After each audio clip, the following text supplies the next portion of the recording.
నమస్తే, welcome to mega debate. కూటమి ప్రభుత్వం ఏర్పడి 2 నెలలైంది సరిగ్గా. ఇదే జూన్ 12వ తేదీన చంద్రబాబు నాయుడు గారు ముఖ్యమంత్రిగా ప్రమాణ స్వీకారం చేయటం, అలాగే పవన్ కళ్యాణ్ గారేమో డిప్యూటీ సీఎంగా ప్రమాణ స్వీకారం చేయటం. ఈ క్రమంలో గత 2 నెలలుగా కూటమి ప్రభుత్వం తీసుకున్న నిర్ణయాలు ఏంటి, దానివల్ల ప్రజలకి ఏమాత్రం మంచి జరిగింది ఏంటి అనే అంశాలు, దాంతోపాటుగా లా అండ్ ఆర్డర్ అంశాలు ఎలా ఉన్నాయి, ఈ అన్ని అంశాలతో ఈరోజు మనతో చర్చించడానికి తెలుగుదేశం పార్టీ అధికార ప్రతినిధి మొహమ్మద్ రఫీ గారు ఉన్నారు. అలాగే వైసీపీ అధికార ప్రతినిధి గారు యానాది గారు ఉన్నారు. బీజేపీ అధికార ప్రతినిధి గారు హరీష్ బాబు గారు ఉన్నారు. అలాగే రాజకీయ విశ్లేషకులు దుర్గా కుమార్ గారు ఉన్నారు. సార్, అందరికీ నమస్కారం అండి. సయ్యద్ రఫీ గారు, మీ ప్రభుత్వం ఏర్పడి 2 నెలలు అవుతుంది. చెప్పండి. ఈ 2 నెలల్లో మీరు సాధించింది ఏంటి, ప్రజలకు సంబంధించి ఎటువంటి నిర్ణయాలు తీసుకున్నారు?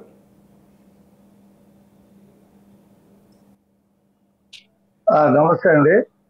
నమస్కారం ప్రసాద్ గారు, మీకు అలాగే ప్యానెల్లో ఉన్నటువంటి అందరికి కూడా నమస్తే. వినపడుతుందండి సార్.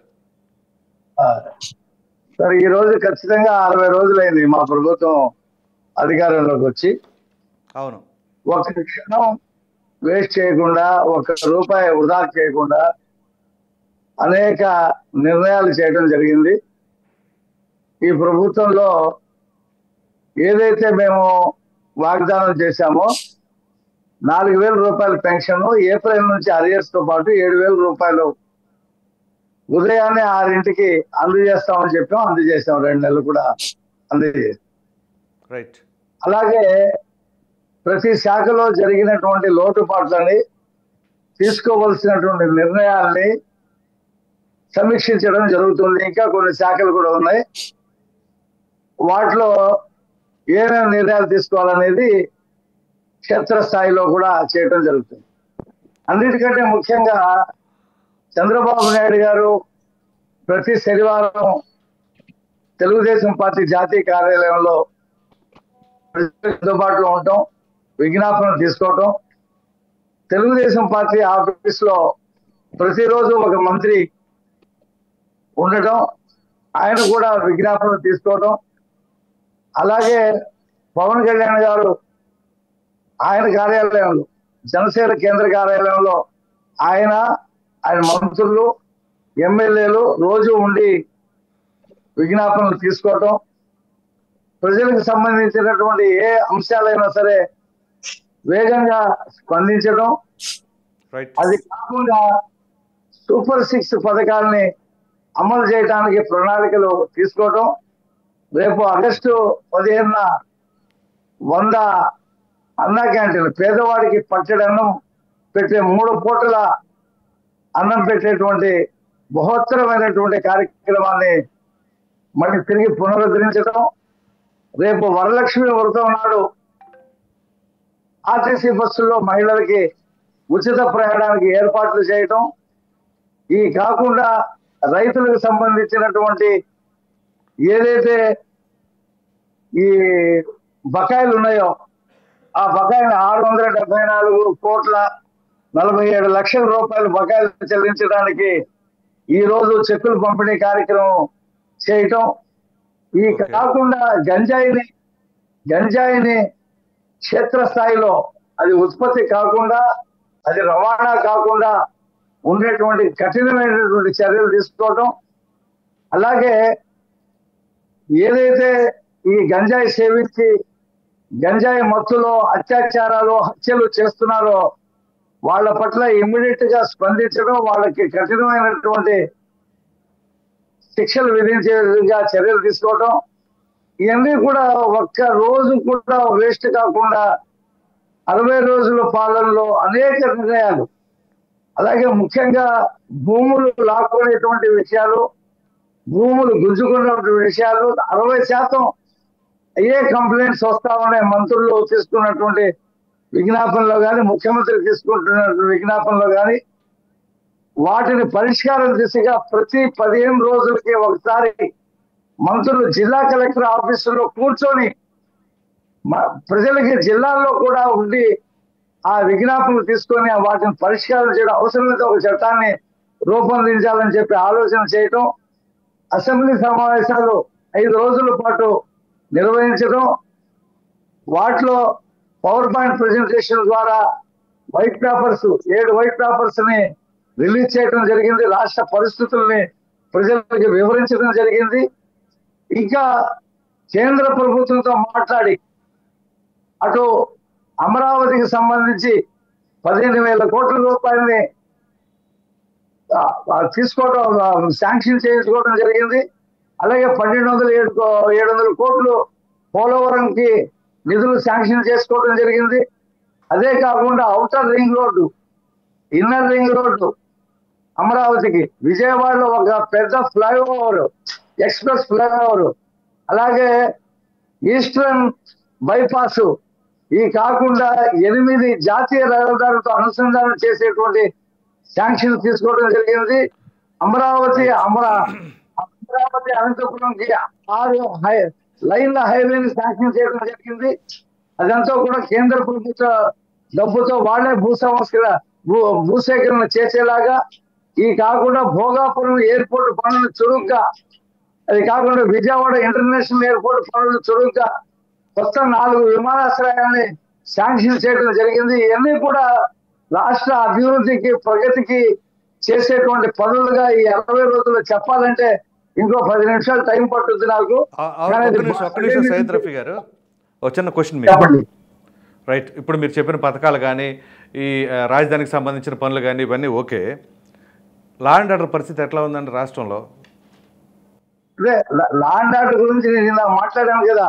గంజాయి సేవించినటువంటి గంజాయి విచ్చలవిడిగా ఎక్కడ పడితే అక్కడ స్కూల్ దగ్గర, కాలేజీల దగ్గర దొరికే విధంగా గత ప్రభుత్వం దాన్ని విస్తారంగా పండిస్తుంటే చూస్తూ అప్పగిస్తారు. నిన్న మొన్న కూడా తమిళనాడులో గంజాయి దొరికితే అది విశాఖపట్నంలో వచ్చిందని, హైదరాబాద్ లో దొరికితే విశాఖపట్నంలో వచ్చిందని, ఈ రకమైన 5 సంవత్సరాలు గంజాయి పంటని, డ్రగ్స్ ని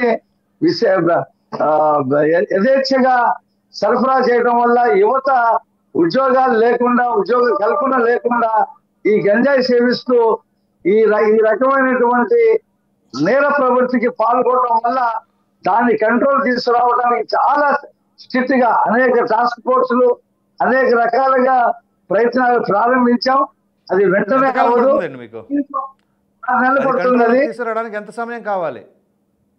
అది కంట్రోల్లో తీసుకురావడానికి కనీసం 6 నెలలు పడుతుంది. 6 నెలల్లో యువతకి దొరకకుండా వాళ్ళకి ఉద్యోగ అవకాశాలు 100 కంపెనీలు అమరావతిలో ల్యాండ్ అవుతున్నాయి. 47 కేంద్ర సంస్థలు అమరావతిలో ల్యాండ్ అవుతుంది. ఎప్పుడైతే ఉద్యోగ అవకాశాలు పెరుగుతాయో, ఈ మాదక ద్రవ్యాలు ఎప్పుడైతే అందుబాటులో ఉండదో అప్పుడు యువత సరైనటువంటి మార్గంలో ఉంటారు. కాబట్టి లా అండ్ ఆర్డర్ విషయంలో ఎటువంటి రాజీ లేదని చెప్పి చంద్రబాబు నాయుడు గారు చెప్పారు. అది మా పార్టీ వాళ్ళు చేసినా, ఎవరు చేసినా ఉక్కు పాత్రతో అణచివేయం అని చెప్పేసి చాలా స్ట్రిక్ట్ ఆర్డర్స్ పోలీస్ శాఖకి ఇవ్వడం జరిగింది. ఖచ్చితంగా ఆ ఫలితాలను మీరు చూస్తారు. రైట్ రఫీ గారు, నేను మరలా వస్తాను. ప్రముఖ రాజకీయ విశ్లేషకులు దుర్గా కుమార్ గారు ఉన్నారు. దుర్గా కుమార్ గారు. ప్రసాద్ గారు నమస్కారం. నమస్కారం సార్. ప్రభుత్వం ఏర్పడి 2 నెలలు అవుతుంది కదండి, ఎట్లా ఉంది సార్ ఈ పరిపాలన? అంటే ఒకటి, మన ప్రసాద్ గారు తెలుగుదేశం హయాంలో మొదటి నుంచి రామారావు గారి టైం నుంచి కూడా లా అండ్ ఆర్డర్ విషయంలో తెలుగుదేశం మీద ఎప్పుడు రిమార్క్ ఉండదండి. ఎందుకంటే వాళ్ళు పోలీస్ డిపార్ట్మెంట్ కి ఫ్రీ హ్యాండ్ ఇస్తారు. గతంలో అనేక సార్లు రామారావు గారు వచ్చే టైంలో, అప్పుడు సమైక్య ఆంధ్రప్రదేశ్ లో రాజధానిలో ఉన్న హైదరాబాద్ లో మత కలహాలకు పెట్టింది పేరుగా ఉండేది. ఎందుకంటే రాజకీయ జట్టు ఎక్కువ ఉండేది.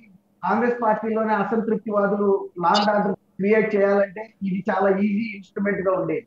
అటువంటి టైంలో రామారావు గారు వచ్చిన తర్వాత ఫస్ట్ టైం హైదరాబాద్ మత కలహాలకి తావు లేకుండా పోలీసులకు ఫ్రీ హ్యాండ్ ఇవ్వటం అనేది ఒక కొత్త సాంప్రదాయాన్ని, సంస్కృతిని ఏర్పాటు చేశారు. అందుకని మనం అభినందించి తీరాలి. దాని మూలన పాత నగరంలో ఉండే మైనారిటీ వర్గాలకు కూడా ఒక విశ్వాసం ఏర్పడింది, ఒక ధైర్యం.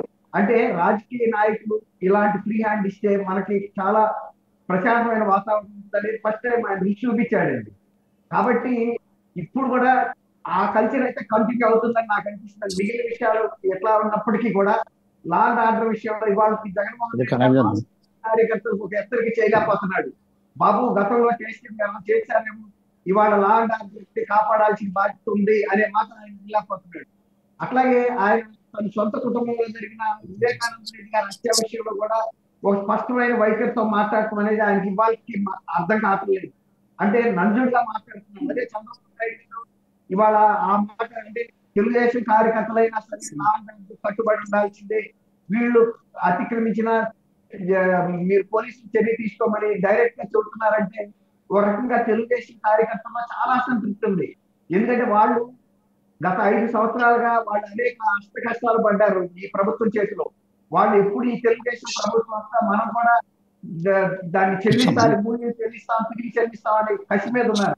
అయినప్పటికీ కూడా వాళ్ళకి అవకాశం ఇవ్వకపోవడం అనేది నేను గ్రామాల్లో చూస్తున్నా. మమ్మల్ని చేతులు కాళ్ళు కట్టేశారన్న ఫీలింగ్ ఆడలో ఉంది. అందుకు మాత్రం ఒప్పుకోవాలి. రెండోది ఏంటంటే ఇవాళ గతంలో యూత్ ని పిల్లల్ని అక్కడ ఉంటే అక్రమ కేసుల్లో పోలీసులు ఎంపిస్తారనే భయంతో తల్లిదండ్రులు పక్కన రాష్ట్రమైన హైదరాబాద్ పంపించేశారు.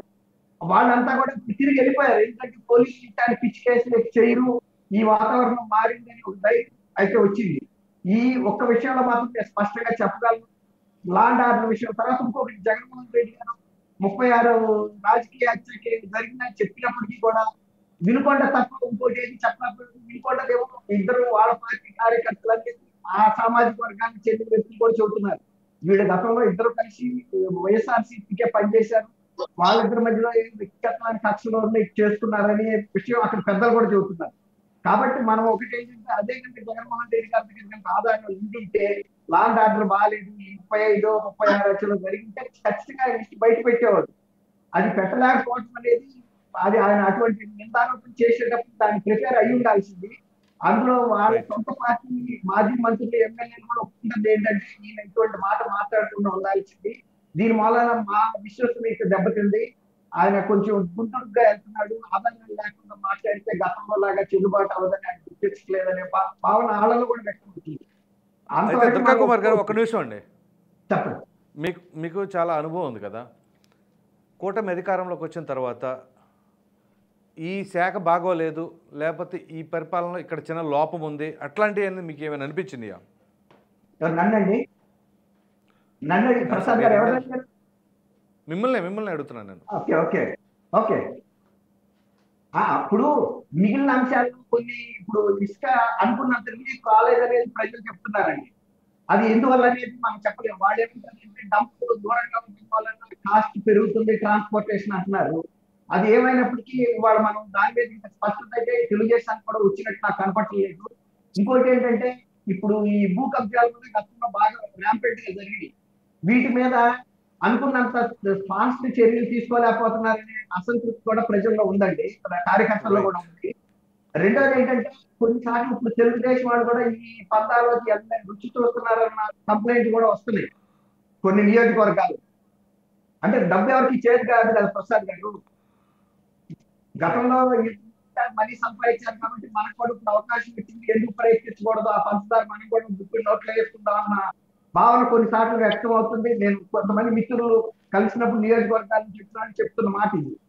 కాబట్టి మనం ఇంకా దాన్ని పూర్తిగా అబ్జర్వ్ చేయాల్సి ఉంది.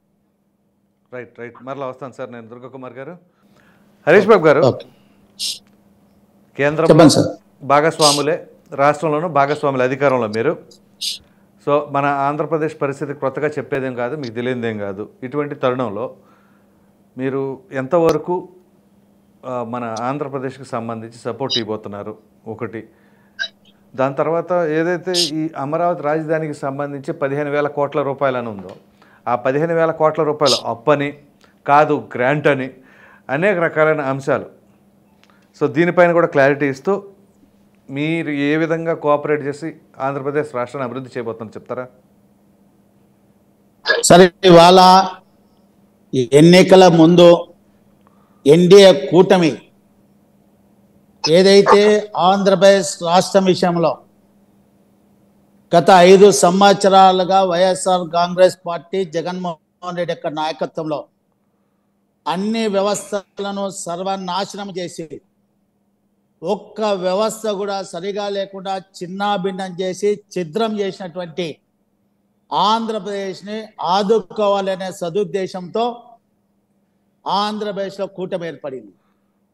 రైట్. అందులో భాగంగా మొన్న కేంద్ర ఆర్థిక శాఖ మంత్రి బడ్జెట్ ప్రవేశపెట్టినప్పుడు స్పష్టంగా ఆంధ్రప్రదేశ్ ప్రజల యొక్క కలల రాజధాని అయినటువంటి అమరావతికి 15,000 కోట్ల రూపాయలు కేటాయిస్తూ ఏదైతే ఆంధ్రప్రదేశ్ ప్రజానీకానికి జీవనాడి అయినటువంటి పోలవరం ప్రాజెక్టు గతంలోనే జాతీయ ప్రాజెక్టుగా ప్రకటించి 100% కేంద్ర ప్రభుత్వ యొక్క నిధులతో నిర్మాణం చేస్తామని ఏదైతే చెప్పిందో ఆ మాటకు కట్టుబడి మొన్నటి జరిగిన బడ్జెట్ సమావేశాల్లో కూడా రాబో 2-3 సంవత్సరాల్లో పోలవరాన్ని పూర్తి చేసేటువంటి బాధ్యతను ఎన్డీఏ ప్రభుత్వం నరేంద్ర మోడీ గారి నాయకత్వంలో, ఆంధ్రప్రదేశ్లో చంద్రబాబు నాయుడు గారు, పవన్ కళ్యాణ్ గారి యొక్క నాయకత్వంలో పూర్తి చేస్తామని స్పష్టంగా చెప్పడం జరిగింది. దీనితో పాటు అనేక మెడికల్ కళాశాలలు, అనేక కేంద్ర సంస్థలు ఇవాళ ఆంధ్రప్రదేశ్కి ఇవ్వడం జరిగింది. ఈ రకంగా ఆంధ్రప్రదేశ్ విషయంలో ఏ రకంగా అయితే గత ప్రభుత్వం సర్వనాశనం చేసే వ్యవస్థలను సరిచేస్తూ ఆంధ్రప్రదేశ్ని ఆర్థికంగా చిన్నాభిన్నమైనటువంటి ఆర్థిక వ్యవస్థను సెటిల్ చేసేటువంటి ప్రయత్నం కేంద్ర ప్రభుత్వం నరేంద్ర మోడీ గారి నాయకత్వంలో చేస్తుంది. ఆంధ్రప్రదేశ్ ప్రజానీకాన్ని 5.5 కోట్ల ప్రజానీకాన్ని ఆదుకునేటువంటి బాధ్యత కూడా కేంద్ర ప్రభుత్వం తీసుకుంటుందనే విషయాన్ని ఈ సందర్భంగా తెలియజేస్తున్నా. అంతేకాకుండా మీరు చూశారు 60 రోజులైంది వాళ్ళకి, ఇప్పటికే మెగా డిఎస్సి ప్రకటన చేయడం జరిగింది. దీనితో పాటు కేంద్ర ప్రభుత్వం ఏదైతే ప్రధానమంత్రి ఆవాస్ యోజన కింద కావచ్చు, ప్రధానమంత్రి గ్రామీణ సడక్ యోజన కింద కావచ్చు, లేకపోతే ప్రతి ఇంటికి కూడా జల మిషన్ ద్వారా, కేంద్ర ప్రభుత్వం యొక్క జల మిషన్ ద్వారా ప్రతి ఇంటికి కూడా కుళాయి ఇచ్చేటువంటి తాగునీటి సౌకర్యాన్ని కల్పించేటువంటి బాధ్యతను కూడా కేంద్ర రాష్ట్ర ప్రభుత్వాలు తీసుకోవడం జరుగుతుంది. ఇవాళ ఆంధ్రప్రదేశ్ రాష్ట్రానికి వస్తే వికలాంగులకు ఇస్తున్నటువంటి పెన్షన్ని 15,000 చేయడం జరిగింది. ముఖ్యంగా ఆంధ్రప్రదేశ్ యువత ఏదైతే ఉందో, విశాఖపట్నము దేశంలో ఎక్కడ దొరికినా గంజాయికి మూలాలు, డ్రగ్స్కు మూలాలు ఎక్కడ అంటే విశాఖపట్నం చెప్తున్న ఈ సందర్భంలో ఆంధ్రప్రదేశ్ రాష్ట్ర ప్రభుత్వము వెంటనే ఒక సబ్ కమిటీని వేసి ఎవరైతే యువత పెడదారి పడుతున్నారో ఈ గంజాయికి అడిక్ట్ అయినటువంటి యువతను ఒక సన్మాన మార్గంలో తీసుకొచ్చేందుకు ఒక అవేర్నెస్ ప్రోగ్రాంలు తీసుకొచ్చి ఈ యొక్క యువతను కాపాడాలనేటువంటి బాధ్యతను ఎన్డీఏ కూటమి తీసుకోవడం జరిగింది. గత ప్రభుత్వము ఆంధ్రప్రదేశ్కే కాదు, తెలుగు ప్రజల గౌరవానికి ప్రతీక అయినటువంటి, ప్రపంచంలో తెలుగు వాళ్ళు ఎక్కడన్నా తల ఎత్తుకొని తిరిగే విధంగా చేసినటువంటి మహానటుడు, నట సార్వభౌముడు, విశ్వఖ్యాత నట సార్వభౌమ నందమూరి తారక రావు పేరు మీద ఉన్నటువంటి హెల్త్ యూనివర్సిటీని ఒక దుర్మార్గపు ఆలోచనతో తీసివేస్తే ఈ ఎన్డీఏ కూటమి వచ్చిన మరుక్షణమే ఎన్టీఆర్ హెల్త్ యూనివర్సిటీ యొక్క పేరుని తిరిగి పునరుద్ధరించడం జరిగిందనే విషయాన్ని నేను ఈ సందర్భంగా తెలియజేస్తున్నా. అంతేకాక ముఖ్యంగా ఆంధ్రప్రదేశ్లో రాష్ట్ర వైద్య ఆరోగ్య శాఖ అనేక రకాలుగా సర్వనాశనం అయిపోయి ఆరోగ్య శాఖలను ప్రక్షాళన చేసే దిశగా ఇవాళ ఆంధ్రప్రదేశ్ రాష్ట్ర వైద్య ఆరోగ్య శాఖ మంత్రి సత్యకుమార్ యాదవ్ గారు ప్రయత్నం చేస్తున్నారు అనేటువంటి విషయాన్ని కూడా మీ దృష్టికి తెలియజేస్తున్నారు. మొన్నటికి మొన్న క్వశ్చన్ అండి, చెప్పండి సార్. అమరావతి రాజధానికి సంబంధించి 15,000 కోట్ల రూపాయలు ఏదైతే మీరు కేటాయించారో అది గ్రాంటా అప్పా? 15,000 కోట్లు ఏదైతే ఉన్నది గ్రాంటే. అప్పు అనేది ప్రతిపక్షాలు ఒక రకమైనటువంటి వాళ్ళ యొక్క ట్రాప్లో మనం పడకుండా ఈ ఎన్డీఏ కూటమికి సంబంధించిన 3 పార్టీలు కూడా వైఎస్ఆర్ కాంగ్రెస్ పార్టీ ట్రాప్లో పడాల్సిన అవసరం లేదు. కేంద్ర ఆర్థిక శాఖ మంత్రి పార్లమెంటులోనే స్పష్టంగా ప్రకటన చేసిన సందర్భంలో వీళ్ళు తప్పుడు సంకేతాలు ప్రజలను అయోమయంలో పడవేసేటువంటి ప్రయత్నం చేస్తున్నారు. నేను ఎన్డీఏ కూటమిలో మిగతా భాగస్వాములకు కావచ్చు, మేధావులకు కావచ్చు, ఆంధ్రప్రదేశ్ రాష్ట్ర ప్రజానికానికి విజ్ఞప్తి చేస్తున్నా, డబుల్ ఇంజన్ సర్కార్ ఏదైతే ఉందో కేంద్ర రాష్ట్ర ప్రభుత్వాలు కలిసి పనిచేస్తాయి. ఆంధ్రప్రదేశ్ రాష్ట్రానికి పరం వైభవ స్థితిని, పూర్వ వైభవ స్థితిని తీసుకొచ్చేటువంటి ప్రయత్నం చేస్తుంది. 2029 లక్ష్యం కావచ్చు, 37 కావచ్చు, 47 కావచ్చు, ఈ ఆంధ్రప్రదేశ్ భారతదేశానికి ఒక తలమానికంగా ఒక మోడల్ ఆంధ్రప్రదేశ్గా ఎన్డీఏ కూటమి చంద్రబాబు నాయుడు గారు, పవన్ కళ్యాణ్ గారి యొక్క ఆధ్వర్యంలో నరేంద్ర మోడీ గారి యొక్క ఆశీస్సులతో జరుగుతున్న ఈ సందర్భంగా తెలియజేస్తున్నారు. ఇంకొక క్వశ్చన్ సార్, మీ కూటమి అధికారంలో ఉండగా రేపు 2029 లోపు పోలవరాన్ని మీరు నిధులు కేటాయించి పూర్తి చేసే ప్రక్రియ చేస్తారా? ఎంతవరకు నమ్మొచ్చు? సార్ గతంలో చూశారు మీరు 2014-19లో కేంద్రంలో నరేంద్ర మోడీ గారి నాయకత్వంలో, ఆంధ్రప్రదేశ్లో చంద్రబాబు నాయుడు గారి కార్యక్రమంలో దాదాపుగా 72 నుంచి 77% పోలవరం ప్రాజెక్టు కేంద్ర రాష్ట్ర ప్రభుత్వాలు, జాతీయ ప్రాజెక్టు 100% కేంద్ర ప్రభుత్వం చేయాల్సినటువంటి ప్రాజెక్టు ఆ రోజు రాష్ట్ర ప్రభుత్వం చంద్రబాబు నాయుడు గారి విజ్ఞప్తి మేరకు ఆంధ్ర రాష్ట్ర ప్రభుత్వం మేము పూర్తి చేస్తామంటే, ఏదైనా జాతీయ ప్రాజెక్టుకు కేంద్రం 90% ఇస్తే 10% రాష్ట్ర ప్రభుత్వం నిధులు ఇస్తుంది. కానీ ఆనాడు నరేంద్ర మోడీ గారి యొక్క నాయకత్వంలో పోలవరానికి 100% కేంద్ర ప్రభుత్వం నిధులు కేటాయిస్తుందని చెప్పడం జరిగింది. మొన్నటికి మొన్న కేంద్రము ఆర్థిక శాఖ మంత్రి పార్లమెంటు సాక్షిగా 2-3 సంవత్సరాలలో పోలవరాన్ని పూర్తి చేస్తామని స్పష్టంగా చెప్పడం జరిగింది. నేను ఆంధ్ర రాష్ట్ర ప్రజానికానికి విజ్ఞప్తి చేస్తున్నా, డబుల్ ఇంజన్ సర్కార్ పోలవరం ప్రాజెక్టును 2029కి లోపే పూర్తి చేసి మొత్తం రైతాంగానికి, వ్యవసాయానికి కావాల్సినటువంటి నీళ్ళన్నీ కూడా అందిస్తుందనే విషయాన్ని ఈ సందర్భంగా తెలియజేస్తున్నాం. ఎందుకంటే సార్ యాక్చువల్గా పూర్తి చేస్తే మంచిదే. గత ప్రభుత్వం కూడా మేము 2020 పూర్తి చేస్తాం, 21 పూర్తి చేస్తాం, అలా అసెంబ్లీ సాక్షిగా అనేక రకాలైన ఛాలెంజ్ కూడా విసిరిన సంగతి మనం ఒక్క నిమిషం అదే విధానంలో ఇప్పుడు కూడా ఇట్లాగే మాటలు ఇచ్చేసి తర్వాత ఒకవేళ మాట తప్పితే ప్రజలకు ఇంకెవరికి చెప్పుకోవాలి కూడా లేని పరిస్థితుల్లో ఉంటుంది. అందు గురించే 1-2 సార్లు ప్రెస్ చేసి మరి అడుగుతాను ఈ క్వశ్చన్.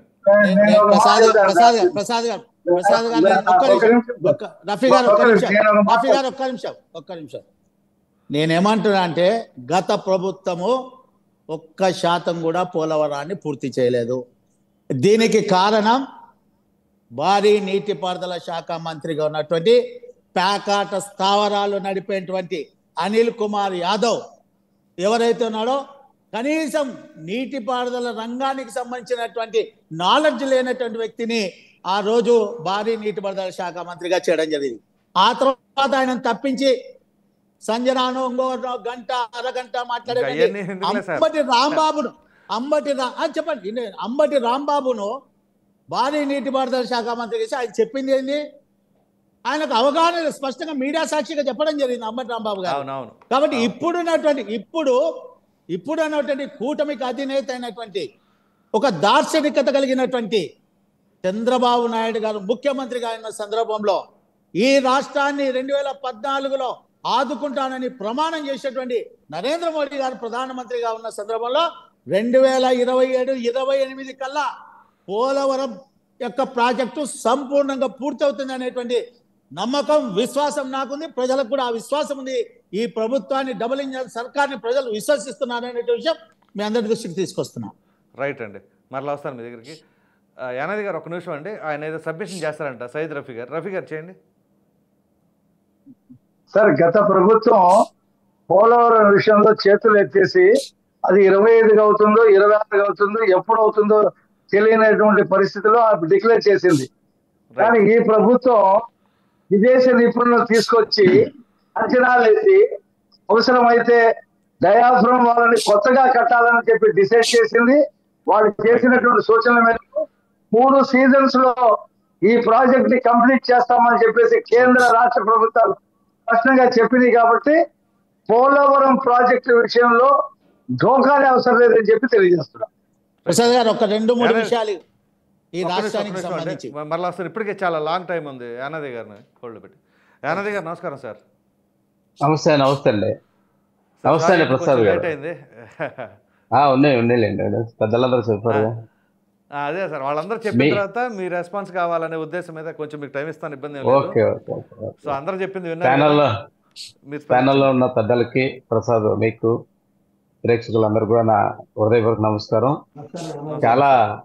నమస్కారం సార్. చాలా చెప్పారు మన రఫీ అన్న గారు, అందరూ కూడా మన బీజేపీ సోదరులు, పెద్ద ఆయన్ని. మరి ల్యాండ్ ఆర్డర్ గురించి కూడా చెప్పారు. ల్యాండ్ ఆర్డర్ ఎక్కడ కంట్రోల్లో ఉందో మరి అర్థం కావడం లేదు. ఇప్పుడు స్వయానా మనం చూసాం, గుంటూరు ఎమ్మెల్యే గారు స్వయానా పోయి శిలాబలకు సుత్తి తీసుకొని మొదలుకొట్టాడు. అంటే ప్రభుత్వంలో ఉన్నటువంటి పెద్దలే ఈ యొక్క ల్యాండ్ ఆర్డర్ సమస్యలు తీసుకొచ్చేటటువంటి అన్నా అన్నా రఫీ అన్న మీరు అన్నా అన్నా రఫీ అన్న మీరు ఒక నిమిషం నేను మాట్లాడే రఫీ గారు అన్నా మళ్ళీ నేను స్టార్ట్ చెప్పేది అయ్యాయి కదా. వినండి, తర్వాత చెప్పండి. మీరు ఏం తర్వాత మీరు చెప్పాలనుకున్నారు ఎక్స్ప్లెనేషన్ తర్వాత. కావాలంటే పాయింట్స్ Explain నోట్ అర్థం చేసుకోండి. కాలేదు సార్, ఇప్పుడు అర్థం కాలేదు, ఇప్పుడు ఇంకోసారి చెప్పమంటున్నా. ఇంకోసారి రఫీ రిపీట్ చేయండి. ఆయనకి ఆ, వినిపించలేదంట సరే గు- క్లియర్ గా మళ్ళీ గుంటూరు ఈస్ట్ ఎమ్మెల్యే గారు స్వయాన ఒక శిలాఫలకాన్ని ప్రజల్లో తీసుకొని పోయి సుత్తితో పగలగొట్టారు. అన్ని టీవీలో వచ్చింది, పేపర్లో వచ్చింది. మీకు కూడా కావాలంటే క్లిప్పింగ్స్ పెడతాం. అంటే ఓకే స్వయాన ప్రభుత్వంలో ఉన్నటువంటి పెద్దలే ఈ యొక్క లా అండ్ ఆర్డర్ ప్రాబ్లం తీసుకొచ్చేదానికి, హింసను ప్రోత్సహించేదానికి చేసేటటువంటి పరిస్థితి. ఈ రోజు గౌరవ అంబేద్కర్ గారి స్టాచ్యూకి అంత నడిబొడ్డున ఉన్నటువంటి విజయవాడలో పోయి దాడి చేసి అంత చేస్తే సీసీ కెమెరా ఫుటేజ్ అన్నీ ఉన్నాయి. కనీసం ఇప్పటి వరకు ప్రభుత్వం నుంచి వారిని అరెస్ట్ చేస్తామని కానీ చర్య తీసుకుంటామని కానీ ఒక మాట మాట్లాడలేదు. రఫీ గారు నోట్ ఇప్పుడు రఫీ గారు మీరు మాట్లాడేటప్పుడు ఒకటి ప్రసాద్ గారు నన్ను ప్రసాద్ గారు నన్ను మాట్లాడమంటే మాట్లాడతాను, వాళ్ళు మాట్లాడేటప్పుడు నేను ఎప్పుడు మాట్లాడలేదు, నేను అన్ని వింటానే ఉన్నాను. ఈరోజు తప్పుడు సమాచారంతో తప్ప లా అండ్ ఆర్డర్ ఈరోజు 36 మందిని చంపేసి ఎక్కడ పడితే అక్కడ ప్రభుత్వ ఆస్తులు ధ్వంసం చేస్తూ ఎన్ని చేసినా గానీ ఇంతవరకు ఎక్కడే గానీ చర్య తీసుకునేటువంటి పాపాన పోలేదు. మంత్రి గారు ఈరోజు గంజాయి గురించి మాట్లాడతారు. గంజాయి బీజేపీ రాష్ట్ర అధ్యక్షురాలు ఆమె స్వయాన వాళ్ళ బంధువులే గంజాయి దొరికితే ఇప్పటి వరకు దానిపైన ఎంక్వైరీ చేశారు. ఇంతవరకు మీరు వినండి, మీరు నోట్ చేసుకోండి. ఒక వ్యాగన్ కొన్ని వందల కోట్ల రూపాయల ప్రసాద్ గారు నేను వాళ్ళు మాట్లాడేటప్పుడు నేను అర్థం మాట్లాడలేదు, వాళ్ళు ఎన్నో మాట్లాడినా కానీ ఇది తప్పుడు సాంప్రదాయము. మీరు ఇంటే వినండి, మీరు నోట్ చేసుకొని తర్వాత మాట్లాడండి, అంతేగాని మీరు మాట్లాడేటప్పుడు మీరు అడ్డగోలుగా మాట్లాడితే మాట్లాడలేదు కదా. మీరు అడ్డగోలుగా ఒకటండి, మీరు డిబేట్ లో మీరు మాట్లాడేటప్పుడు ప్రసాద్ గారు వారు మాట్లాడేటప్పుడు నేను మాట్లాడలేదు, వారు ఎన్ని మాట్లాడినా చెప్పేదేనండి. మీకు టైం ఇచ్చినప్పుడు మాట్లాడండి, నేను మాట్లాడేది మీరు మాట్లాడే ఏం మాట్లాడేది నేను. ఈ రోజు ప్రసాద్ గారు మీరు వారం నీటిలో పెట్టండి, ముందు మీరు వారం నీటిలో పెట్టండి, మీరు వాస్తవాలు చెప్పడం నేర్చుకోండి. అట్లా కాదు, మీరు వాస్తవాలు. నువ్వు ఈ రోజు 15,000 కోట్లు మీ కేంద్ర ఆర్థిక మంత్రి 15,000 కోట్లు అమరావతికి గ్రాంట్ అని చెప్పలేదు. అది అప్పు ఇప్పిస్తున్నాము, మేము హామీ ఉండి అప్పు ఇప్పిస్తాము అని చెప్పింది. ఇటువంటి చూడండి, మీరు నోరు అదుపులో పెట్టుకోండి. ఎవరినాలో నీ స్థాయి ఏదో నువ్వు మాట్లాడు, నోరు అదుపులో పెట్టుకొని మాట్లాడండి. మీరు మాట్లాడేటప్పుడు నేను మాట్లాడలేదు. ప్రసాద్ గారు మీకు డిబేట్ నడపడము, వారు మాట్లాడేటప్పుడు నేను మాట్లాడాల, వారు మాట్లాడేటప్పుడు ఒక్క విషయం కూడా నేను మాట్లాడలేదు. నువ్వు ఎవరికి నాలెడ్జ్ లేదని మాట్లాడుతున్నావు, ఎవరికి నాలెడ్జ్ లేదని మాట్లాడుతున్నావు, ఎవరికి నాలెడ్జ్ లేదని మాట్లాడుతున్నావు. నోరు మూసుకొని ఉండండి, చెప్పేది నువ్వు మాట్లాడప్పుడు నేను మాట్లాడానా, నువ్వు మాట్లాడేటప్పుడు నేను మాట్లాడానా, నువ్వు మాట్లాడేటప్పుడు నేను మాట్లాడానా. నోరు మూసుకొని ఉండండి, ఎవరికి అవగాహన తెలియదు. మీరు మాట్లాడేటప్పుడు నేను ఒక్క మాట కూడా మాట్లాడలేదు. మీరు వినండి, ముందు మీరు వినండి, మీరు వినండి ముందు చెప్పండి సార్. ఏదో అధికారంలో ఉందని పెద్ద మీరు మాట్లాడేటప్పుడు ఎవరు మాట్లాడేటప్పుడు నేను మాట్లాడా. నువ్వు మాట్లాడేప్పుడు నేను మాట్లాడానా. చూడండి ప్రసాద్ గారు, వారు మాట్లాడేప్పుడు నేను మాట్లాడలేదు. వాళ్ళు మాట్లాడలేదు, మీరు కంటిన్యూ చేయండి. 15,000 కోట్లు వాళ్ళ కేంద్ర మంత్రితో వారికి చిత్తశుద్ధి ఉంటే ఇప్పటికైనా వాళ్ళ కేంద్ర ఆర్థిక మంత్రితో అనౌన్స్ చేయించమనండి. ఆ డౌట్ ఎందుకు? ఇది అమరావతికి ఇచ్చినటువంటి గ్రాంట్ అని చెప్పమానండి. ఇప్పుడు కూడా మేము దానికి సిద్ధం. గ్రాంట్ అని చెప్పలేదు, మీరు ఇంకొకసారి కూడా వినండి. 15,000 కోట్లకు మేము హామీ ఇప్పించి అప్పు ఇప్పిస్తున్నాము, అప్పు మాత్రమే ఇచ్చింది. ఇంకొకటి చెప్తున్నాం. ఈ రాష్ట్రంలో గౌరవ చంద్రబాబు నాయుడు గారు కూటమి ప్రభుత్వము అధికారంలో రాకముందు ప్రచారం చేసినటువంటి సూపర్ 6 ఇంప్లిమెంట్ ఎప్పుడు చేస్తారు? అమ్మఒడి ఎప్పుడు వేస్తారు? ఈ రోజు ఇసుక ఉచితం అన్నారు. ఎక్కడైనా సరే ఇసుక ఉచితం ఒక్క ట్రాక్టర్ ఇవ్వగా ఎవరన్నా చెప్పమానండి. ఇప్పుడు రఫీ గారు ఉండరు, విశ్లేషకులు ఉండరు, చెప్పమానండి ఎక్కడన్నా ఇసుక ఉచితం ఇస్తున్నారా? నదిలోకి పోనిస్తున్నారా? గుర్తుందా? ఎక్కడికి ఉచిత ఇసుక? ఉచిత ఇసుక ఇచ్చారా? ఉచిత ఇసుక ఇచ్చారా? మొత్తం లోడ్ వేయించుకుంటే 88 రూపాయలు అయింది బిల్లు లోడింగ్. 88 చెప్పేదండి. 88 రూపాయలకి కాదు, 800 రూపాయలకి మీరు ఇప్పించగలరా? ఎక్కడైనా ఇసుక ఇప్పించగలరా? మీరు ఇప్పించగలరా? రండి ఎక్కడైనా ఇసుక, ఎక్కడైనా వెహికల్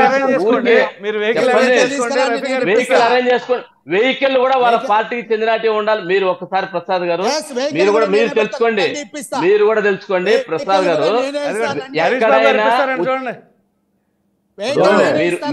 ఇప్పుడు మీరు ఎక్కడైనా రండి.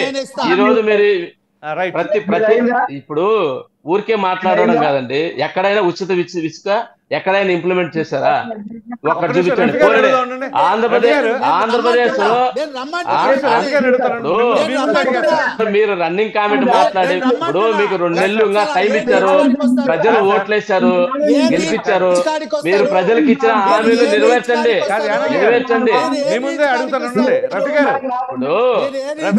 ఇప్పుడు చెప్పేదానికి చాలా ఉంటాయి. ఎక్కడ ఇప్పించండి, ఒక్క దగ్గర ఇప్పించండి అన్న.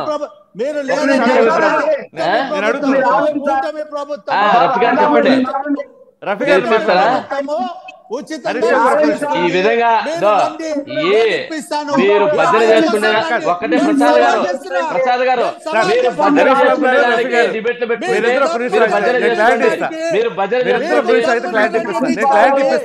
మీరు భజన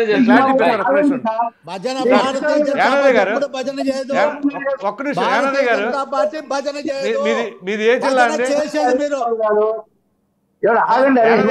జిల్లా సార్ చెప్పండి కదా, మరీ అంతగా మాట్లాడితే ఎలాగా? ఆయన సార్ యానాది గారు మీదే జిల్లా అండి? నెల్లూరు. పెట్టుకున్నారు. భజన చేసుకోండి, భజన చేసుకోండి. అన్నిటికీ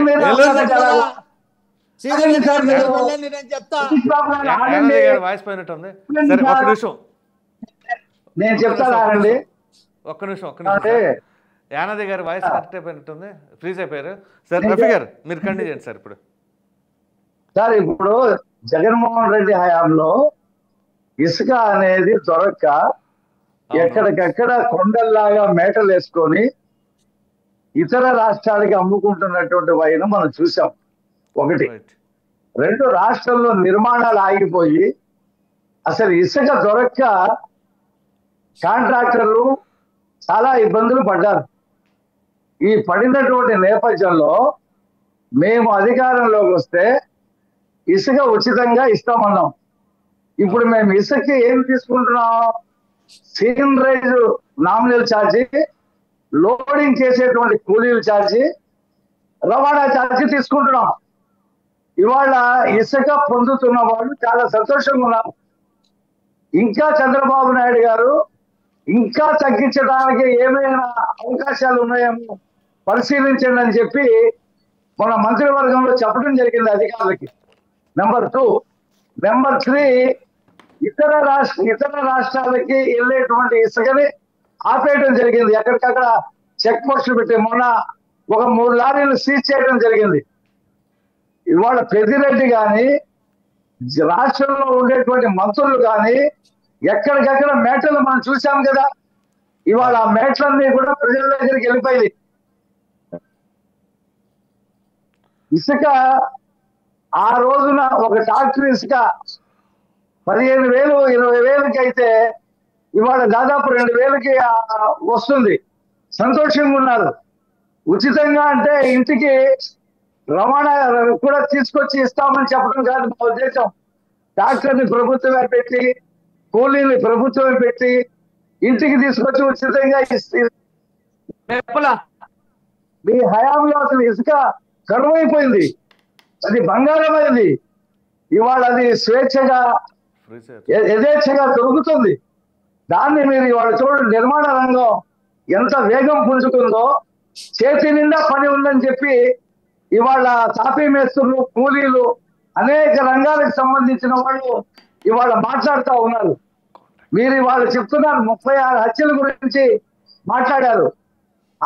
రాష్ట్ర శాసనసభ సాక్షిగా చంద్రబాబు నాయుడు గారు హోంమంత్రి అనేక సార్లు ఆ 36 పేర్లు చెప్పవయ్యా బాబు, ఎవరాళ్ళు, ఏ ఊర్లో వాళ్ళని చెప్పబడ్డారు అని చెప్పమంటే ఇంతవరకు చెప్పకుండా ఫలాలను చిత్తగించాడు. అది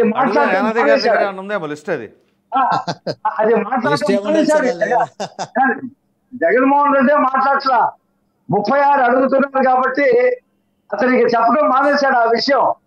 కాబట్టి లా అండ్ ఆర్డర్ ప్రసాద్ గారు ఇందాక జర్నలిస్ట్ గా చెప్పినట్టు తెలుగుదేశం ప్రభుత్వం, ఎన్టీ రామారావు గారు ఉన్నా, చంద్రబాబు నాయుడు గారు ఉన్నా, లా అండ్ ఆర్డర్ విషయంలో రాజీ పడే ప్రసక్తే లేదు.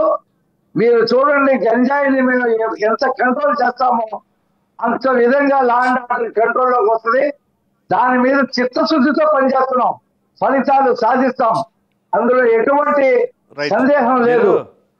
ఉచిత ఇసుక ఇస్తామన్నారు, ఓకే రైట్. ఉచిత బస్సులు పెడతానంటున్నారు, రైట్. ఉచిత సిలిండర్లు ఇస్తామంటున్నారు, అది ఓకే. ఈ ఉచితాలన్నీ బాగానే ఉన్నాయి, కానీ ఆదాయం ఎప్పుడు సృష్టిస్తారు?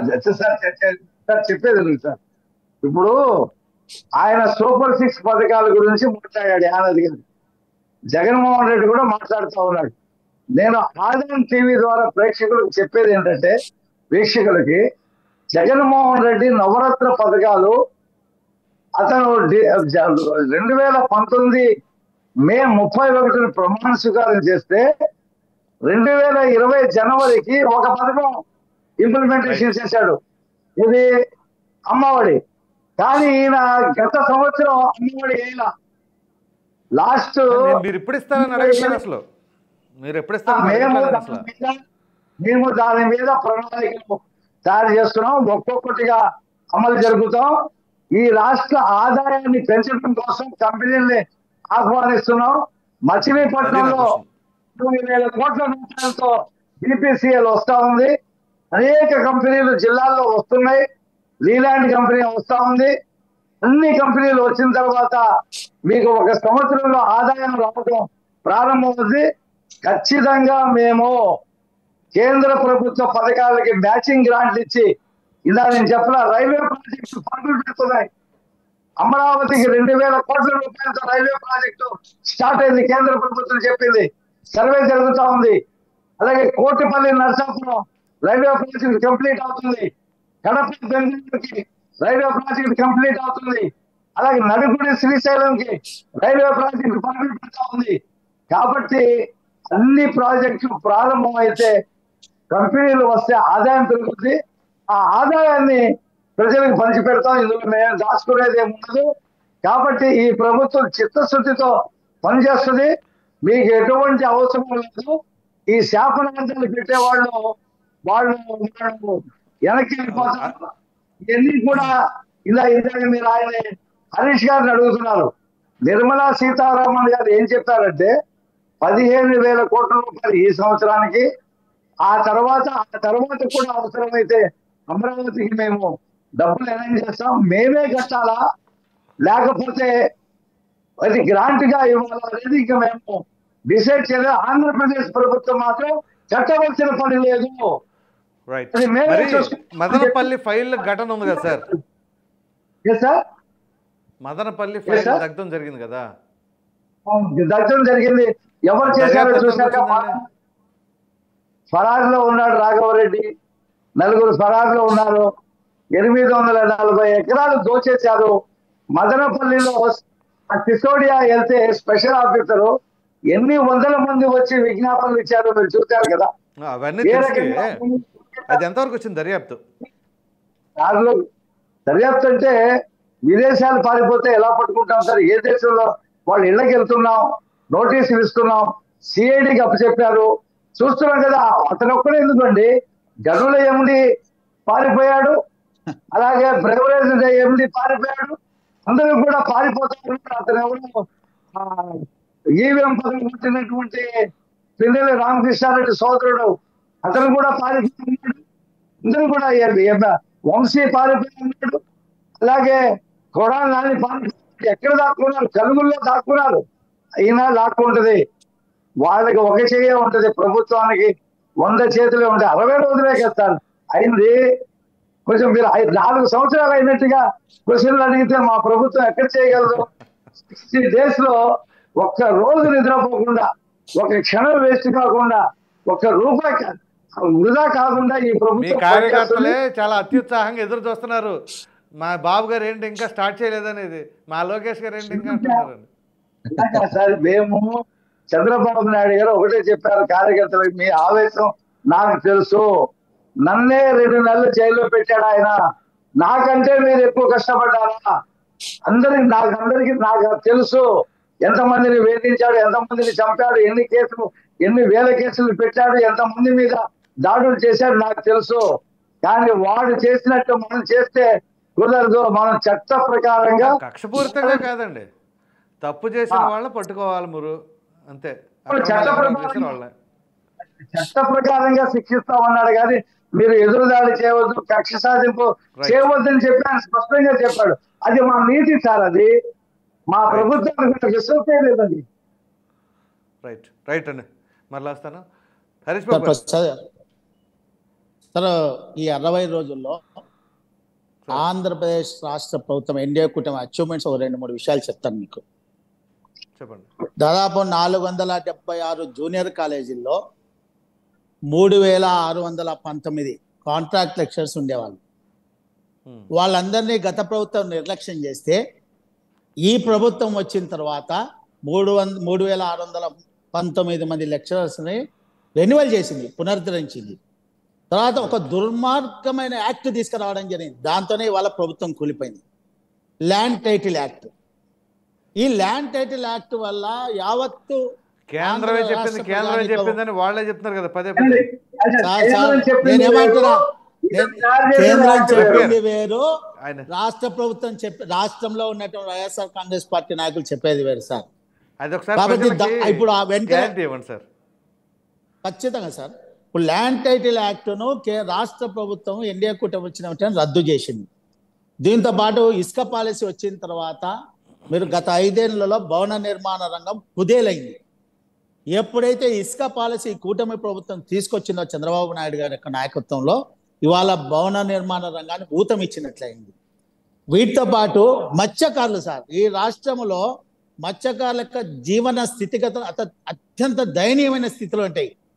వాళ్ళకు సంబంధించిన 2017 జీవో రద్దు చేసింది. దీంతో పాటు ఆంధ్ర రాష్ట్రంలో ఎక్కువ హత్యలు జరిగేటువంటి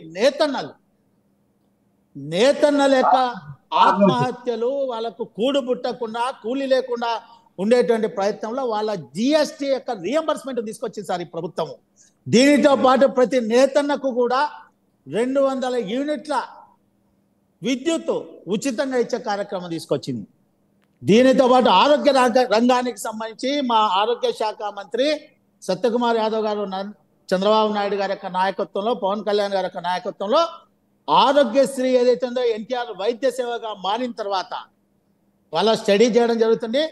2 లక్షల లోపు ఉన్నటువంటి దానికి బీమా కంపెనీలతో మాట్లాడి బీమా సౌకర్యం కల్పించాలని, 2 లక్షలకు పైగా 25 లక్షల లోపు ఆరోగ్యశ్రీ ట్రస్ట్ ద్వారా తీసుకురావాలనేటువంటి ప్రయత్నం ఇవాళ ఆంధ్రప్రదేశ్ ప్రభుత్వం చేస్తుంది అనేటువంటి విషయాన్ని మీ దృష్టికి తీసుకొస్తున్నాం సార్. అదేవిధంగా అర్చక బ్రాహ్మణులు ఇవాళ 6,000 రూపాయలు అనేది ఈ కూటమి ప్రభుత్వం వచ్చిన తర్వాత చంద్రబాబు నాయుడు గారి యొక్క నాయకత్వంలో, పవన్ కళ్యాణ్ గారి ఇవాళ 10,000కి చేయడం జరిగింది. ఈ రకంగా ఈ 60 రోజుల్లోనే ఇన్ని రకాల అచీవ్మెంట్లు తీసుకొస్తే యానాది గారు అది జీర్ణించుకోలేక ప్రజలకు ఒక తప్పుదోవ పట్టించే విధంగా మాట్లాడడం. ఇసుక రీచ్ల గురించి సార్ నేను చెప్తాను. నేను సత్యకుమార్ యాదవ్ గారి యొక్క కాన్స్టిట్యుయెన్సీలో ఉన్నాను. నేను ప్రజెంట్ మా దగ్గర వైష్ణవి కన్స్ట్రక్షన్కి సంబంధించి ఒక కాంట్రాక్ట్ సంస్థ కొన్ని వేల టన్నులకు సంబంధించిన ఇసుక రీచ్లు ఉంటే, ఇసుక రీచ్లో డంప్ చేసింటే ఈ ప్రభుత్వం వచ్చిన తర్వాత వైష్ణవి కన్స్ట్రక్షన్స్ కు సంబంధించి దాన్ని రద్దు చేసి ప్రభుత్వం స్వాధీనం చేసుకుంది సార్. స్వాధీనం చేసుకోవడం వల్లనే ఇవాళ ఫ్రీగా ఇవ్వడం జరుగుతుంది అనే విషయాన్ని మీ అందరి దృష్టికి తీసుకొస్తున్నా, ఆంధ్ర రాష్ట్ర ప్రజానికాని దృష్టికి కూడా తీసుకొస్తున్నాం sir. Right sir. Durga Kumar గారు. అయ్యా ప్రసాద్ గారు, సార్ చెప్పండి. ఇప్పుడు ఈయన బీజేపీ ధర్మవరం నుంచి మాట్లాడారు కదా మిత్రులు. కానీ నాకు ఆంధ్రప్రదేశ్, నేను కృష్ణా జిల్లాకు సంబంధించిన వ్యక్తిని, నాకు ఉన్న ఇన్ఫర్మేషన్ ఏంటంటే ఇంకా అనుకున్నంత రిలీఫ్ అయితే మాత్రం ఇసుకలో రాలేదండి. నేను మా ఊరి కింద కూడా కేసర్ దగ్గర కూడా ఒక క్యాంప్ ఉంది. తర్వాత నేను చిన్నప్పుడు పెరిగినంత నాగార్జున ప్రాంతం కృష్ణా తీరం వెంబడి ఉన్న వ్యక్తిని, అనుకున్న రిలీఫ్ మాత్రం ఇంకా రాలేదండి. ఇంకా స్పష్టత రావాల్సి ఉంది. దీనికి చంద్రబాబు నాయుడు గారి ఉద్దేశాన్ని అక్కడ ఉండే స్థానిక నాయకులు కూడా ఇన్వాల్వ్ అయ్యి ఆ కాస్ట్ ని ఎంత తక్కువకు తీసుకురాగలుగుతాం అనే దాని మీద వాళ్ళు దృష్టి పెట్టాల్సిన అవసరం అయితే ఉందండి. కానీ ఇప్పుడు రాజకీయ నాయకులు ఎవరైనా ఎక్కడ అవకాశం ఉన్నా డబ్బు చేసుకోవడానికి ఎవరు వెనకాడరండి. వీళ్ళు వాళ్ళని కొంతమంది మెల్లిగా అందులో తలా కాలు కూడా గుంజుస్తున్నారు కూడా వింటున్నాం. వాళ్ళకి సంబంధించిన కమిషన్లు కూడా దానిలో ఇది స్థానిక నాయకులు కూడా ఇన్వాల్వ్ అయితేనే సక్సెస్ అవుతుందండి. ఎట్లా అంటే ఒక ప్రాంతం కన్నా ఇంకో ప్రాంతంలో ఇంకొక రీతిలో మేము తక్కువ ఇవ్వగలము, మేము లోకల్ గా ఇన్వాల్వ్ ఉంటాం, మన సొంత ఇంటికి తెచ్చుకునే ఇసుకకి ఎంత ప్రాధాన్యత ఇస్తామో, శ్రద్ధ పడతామో, ఎర్రమట్టికైనా ఇంటి వ్యక్తి వెళ్ళాలంటే చూసారా, అది అధికారుల మీద కనుక వదిలిపెడితే వాళ్ళు ఏదో ఒక రకంగా ఓవర్ హెడ్ ఛార్జెస్ పెంచే మార్గం చూస్తారు తప్ప ఇది స్థానిక నాయకులు ఇన్వాల్వ్ అవ్వాలండి. మనం ఆ ఫలాన్ని ఇక్కడ ప్రజలకు చూపించినప్పుడే మనకు పరపతి ఉంటుంది. అంతే తప్ప మనం దీన్ని చూసి చూడనట్టుగా మనకు కూడా ఏదో మేలు జరుగుతుందనే ఉద్దేశం అయితే నాకు కనిపిస్తుంది. నేను స్పష్టంగా చెప్పగలను. అది పోటాపోటీగా ప్రతి రీచ్ ఆ రీతిలో ఇంత తక్కువ వచ్చినప్పుడు ఇక్కడ ఎందుకు ఇవ్వలేము అనేది వాళ్ళు ఇన్వాల్వ్ అవ్వాల్సిన అవసరం ఉందండి. ఇప్పటికి పెద్దగా వచ్చిన రిలీఫ్ అయితే ఉందని నేను నమ్మటం లేదండి. ఇప్పుడు టన్ను 1350 రూపాయలు అంటే అది తక్కువ రేటే కాదండి. ఖచ్చితంగా అది కాంపిటేటివ్ రేటే. అదైతే నేను స్పష్టంగా చెప్పగలను. రఫీ గారు అది సబ్మిట్ చేస్తానన్నారు. ఏంటి సార్ మీ సబ్మిషన్ ఏంటండి? సార్ అంతకు ముందు అసలు ఇసుక దొరికేది కాదు సార్. ఇప్పుడు వాళ్ళు స్టాక్ చేసినటువంటి మ్యాటర్లు అది కూడా ఆ కొండలన్నీ కూడా ప్రజలకి అందుబాటులోకి తీసుకురావడానికి స్వాధీనం చేసుకునే నెంబర్ 1 ఆ పాయింట్ ఒకటి గుర్తించండి. నెంబర్ 2 ఇతర రాష్ట్రాలకు విసుకెళ్లేదాన్ని ఆపేశాం. నెంబర్ 2. నెంబర్ 3 ఇప్పుడు మొన్న చంద్రబాబు నాయుడు గారు మొన్న క్యాబినెట్ లో మాట్లాడి సచివాలయంలోనే ఇక్కడ ఉండేటువంటి సచివాలయాల్లోనే ఇసుక బుక్ చేసేటువంటి వెసులుబాటుని ప్రజలకు కల్పించడం జరుగుతుంది.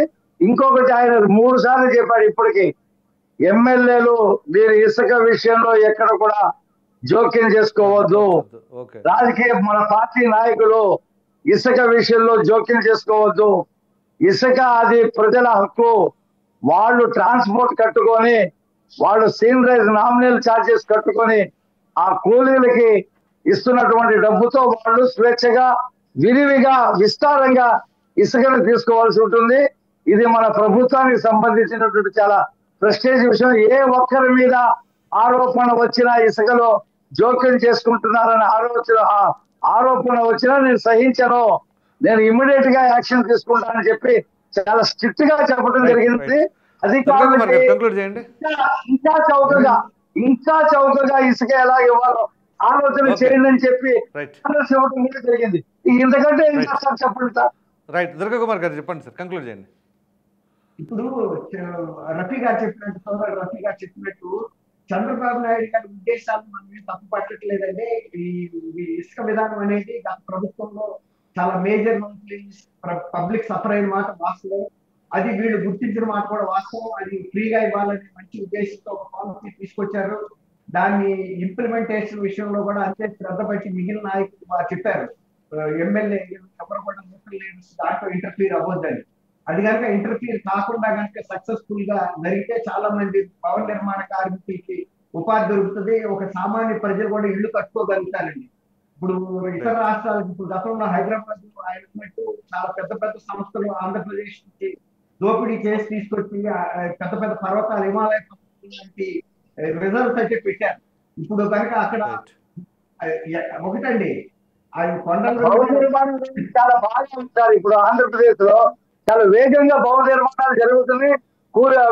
తాపీ పనివాళ్ళు కానీ ఇతర దానికి అనుకున్న వాళ్ళు చాలా సంతోషంగా ఉన్నారు సార్. ఇప్పుడు అది ఎవరికి ఒక కన్స్యూమర్ వినియోగదారుడికి ఎంతకి రీచ్ అవుతుంది అన్నదే పాయింట్ అండి. అది మనకి డ్యూట్ రాయి అక్కడ తక్కువగా ఇవ్వగలిగినప్పుడు సక్సెస్ అయినట్టు. అంతే తప్ప అది 1350 అంటే డెఫినెట్ గా నేను ఫీల్ అవుతుంది. అది ఏం తక్కువ రేట్ అయితే కాదు, ఇంకా తక్కువగా వెళ్ళాలి. 5,500 ట్రాక్టర్లు 1,100 వస్తుంది. 5,500 అంతకు ముందు ట్రాక్టర్లు ఇది కూడా ఇసుక వచ్చేది కాదు, బుసుక మట్టి అంతకుముందు వచ్చేది. జరిగిన దాన్ని బట్టి మీకు ఇప్పుడు తక్కువ కనిపిస్తుంది. రఫీ గారు నాకు ఇసుక్కి బుసక్కి తేడా తెలుసు. బుస్క అంటే బాగా మెత్తగా ఉంది. సార్ విశ్వరూప్ అనే మంత్రి ఆయన అమలాపురంలో ఇసుక బుక్ చేస్తే బుసుక వచ్చింది నాకు అని చెప్పి ఆయనే చూపించాడు గత ప్రభుత్వంలో. గత ప్రభుత్వంలో జరిగిందండి. గత ప్రభుత్వంలో ఖచ్చితంగా జరిగింది. గత ప్రభుత్వాన్ని ప్రక్కన పెట్టేసేయండి సార్. అధికారంలోకి వచ్చిన తర్వాత ఏ విధంగా ఉందనేది ఇంపార్టెంట్. జరిగిందండి. హైదరాబాద్ లో ఉన్నారు, ఆయన క్షేత్ర స్థాయిలో దుర్గారావు గారు చెప్పినట్టు కొంత సమయం పడుతుంది. సమయం పడిన తర్వాత స్ట్రీమ్ లైన్ అవుతుంది. అదే కాబట్టి 60 రోజులు. ఎందుకంటే అట్లా ఉందా? మీరు చెప్పింది వాస్తవము, మీరు చెప్పింది వాస్తవము. కొంత స్ట్రీమ్ లైన్ కావడానికి కొంత సమయం పడుతుంది. ఖచ్చితంగా చంద్రబాబు నాయుడు గారి యొక్క నాయకత్వంలో పేదవానికి ఇసుక అందేటువంటి కార్యక్రమం మంచిగా బిల్డింగ్ కట్టుకునే అవకాశం ఉంది. ఇప్పుడు భవన నిర్మాణ కార్యక్రమం తప్పకుండా సార్ మీ దాన్ని ధన్యవాదాలు. చర్చలో పాల్గొన్నందుకు తెలుగుదేశం పార్టీ అధికార ప్రసాద్ గారు ధన్యవాదాలు. అందరికీ కూడా ధన్యవాదాలు. దుర్గా కుమార్ గారు, అలాగే బీజేపీ అధికార ప్రతినిధి హరీష్ బాబు గారు, అలాగే వైసీపీ అధికార ప్రతినిధి యానాదేవి గారు. థ్యాంక్ యూ ప్రసాద్ గారు. పెద్దలందరికీ కూడా నమస్కారం. రైట్, మళ్ళీ కలుద్దాం. అలాగే సార్.